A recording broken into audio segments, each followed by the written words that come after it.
In this video, we're going to talk about some best practices when handling exceptions in Java. This tends to be a bit of a tricky subject for some individuals when they start learning Java because the syntax can be a little bit goofy.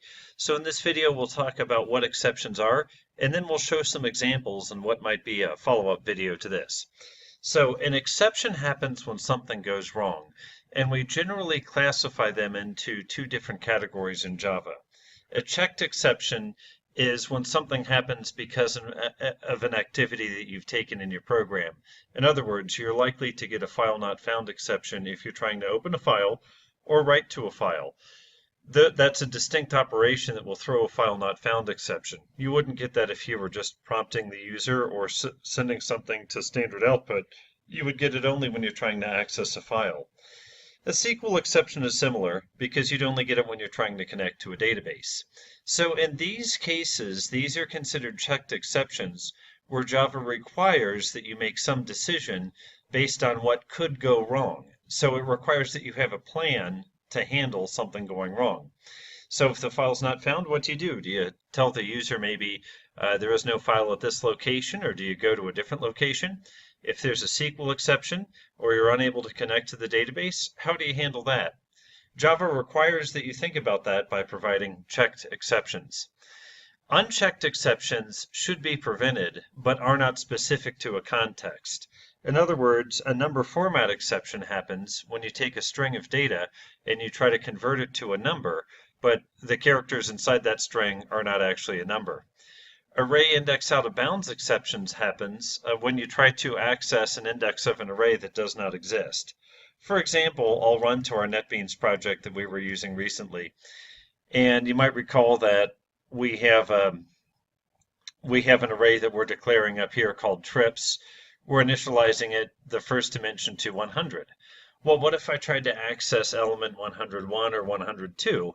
That would throw an index out of bounds exception because those indexes do not exist in that array.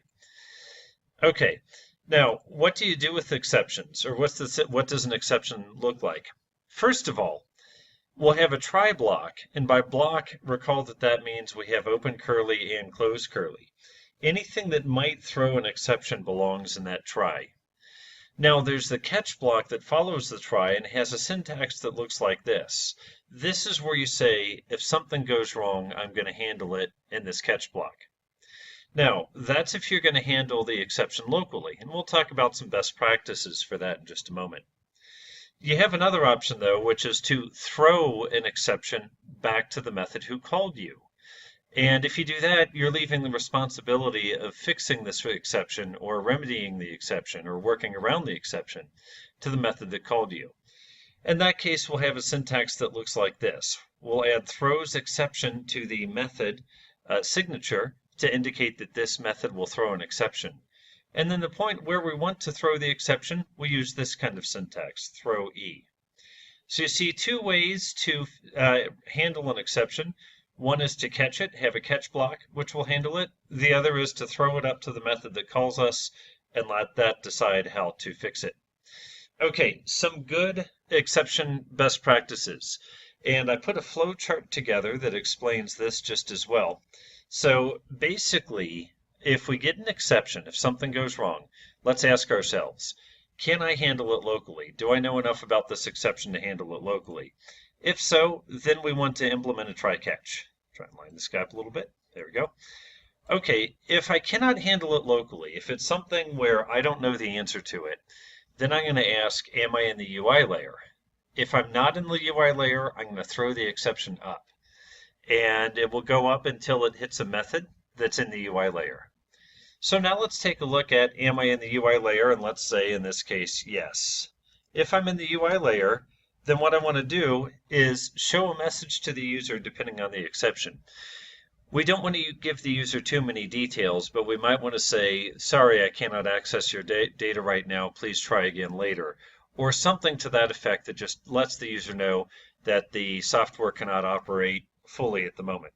So, can you handle it locally? Use a try-catch. If you're not, throw it to the calling layer.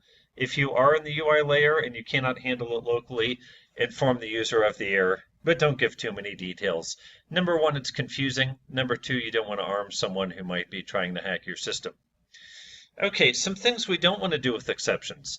Never leave a catch block empty, because what happens then is we are taking some very valuable information, which is information on why the program stopped working, and we're throwing it away. I'm going to make a corollary to this one, and I'm going to say never return null. Just a moment, we'll fix that. Never return null.